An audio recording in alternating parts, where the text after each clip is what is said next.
Natubulima obulimi.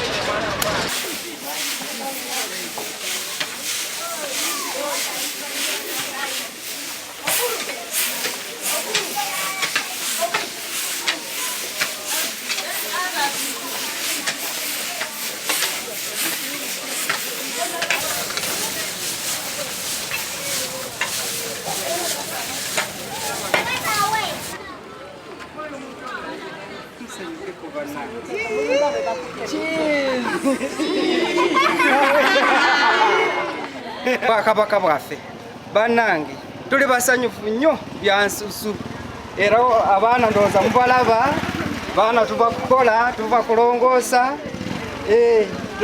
tweyanzeeko olwa byonna n'ekirala ekintu kino kiyamba abaana okuyiga nga bamanyi okulongoosa obuyonjo kino kintu kikulu kyava dda si kya leero tekitandise leero kale kibakubiriza okubeera abayonjo gye babeera ne mu kyalo kye bawangaliramu so n'okwagala Obuganda lwa nsonga eyo yensonga lwaki mutulaba wano tuze wano twenyigire mu lunaku luno.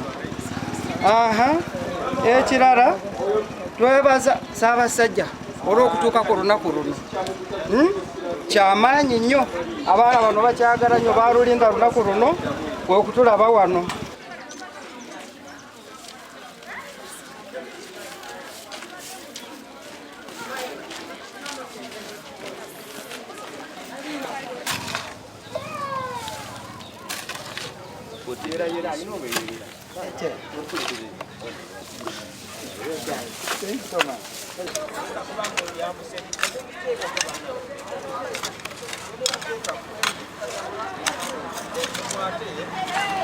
Bulungi bwansi gye buvuddeko katono tubali tugezaako nnyo okwenyigira mu bulungi bwansi ng'okulongoosa enzizi n'amakubo gano agaffe kubanga amakubo waliwo agatwalibwa gavumenti waliwo agatwalibwa disitulikiti agatwalibwa eggombolola kati amakubo gano nga gavunaanyizibwa ku ffe abakulembeze b'ekyalo baba LC twekunga ng'abatuuze ne tugakolako bulungi bwansi naye obuzibu bwe buli ti amakubo aga disitulikiti nakati bwetunuulira okuva e Namuyenje okutuuka e Nakoosi waliwo awo ekkoona ng'oyingira omugga gwa Namutukuta awantu awo wabi nnyo waliwo ekkoona ate waliwo ebinnya bingi awo ne tusaba disitulikiti y'e Mukono ekulemberwa Reverend Peter Bakaluba Mukasa batuyambe ku kizibu ky'ekkubo eryo munaddala mu Namutukuta awo ekkoona eryo binnyo ate nga waliwo ebinnya naye gano amakubo agaffe ag'omu byalo tugezaako okukunga abatuuze ne tubeera nga tugaddaabiriza. Abalungi abeenyigira mu mirimu nga gino